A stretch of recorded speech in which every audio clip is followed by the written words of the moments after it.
So why does cannabis work? When talking about the effectiveness of cannabis and how it works in the body, we always have to start with the endocannabinoid system, or the ECS as we call it, because it can be a little bit of a mouthful. So what is the ECS? It's an essential system in the body, kind of like our hormonal system or our cardiovascular system, and it's present in all mammals, including humans of course, primarily in our nervous, limbic, and immune systems. And its role is to help create homeostasis or balance in the body. It also helps keep our cells healthy throughout our entire lives. A scientist named DiMarzo described the function of the ECS as helping the body eat, sleep, relax, forget, and protect itself. And you may be asking yourself, well, why haven't I been taught about this in school, or why hasn't my doctor told me about this?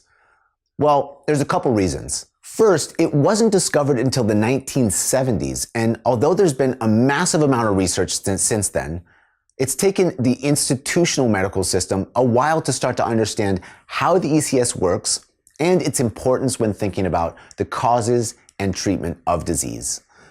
Today, the largest institutions and healthcare providers in the world recognize the essential role that the ECS plays in our bodies and the potential of cannabis to act on that system in a therapeutic way. It's ironic that this discovery was made so recently, considering that the ECS is one of the oldest regulatory systems in our bodies.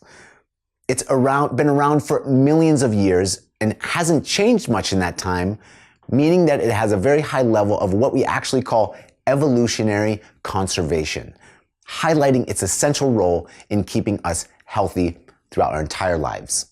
The ECS is a lock and key system. The cell receptors act as locks, and cannabinoids act as the keys. And our body's producing cannabinoids all the time to help address imbalances, things like inflammation, nerve dysfunction, and unhealthy cell growth. These are referred to as endo or internal cannabinoids. Amazingly, plants also produce cannabinoids that act as keys to these locks also, and these are referred to as phytocannabinoids, and the most predominant in cannabis are THC and CBD. So what areas of the ECS are associated with sleep? Well, to answer this question, we have to look at the actual causes of insomnia, since they can be so diverse and varied, as you know. Basically, the areas of the brain and the body where the ECS is present are some of the same areas that have a direct impact on our ability to get to sleep and stay asleep at night. Outside of the brain, the ECS is present in most large systems in the body that can impact sleep also. This includes your lungs, your vascular system, digestive tract, and your muscles. Also, the ECS is connected to your circadian rhythm, and this is your daytime-nighttime regulation system that helps manage your body's response to the natural cycles of the earth. So why are we telling you about the endocannabinoid system? Well, there's two main reasons. First, just as the rest of our bodies and minds are unique, so is your endocannabinoid system.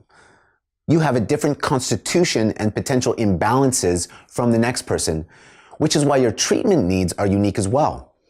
And secondly, the cannabis plant is extremely diverse, and as you know, can vary tremendously in each variety and the components that are in each of those varieties that affect your body.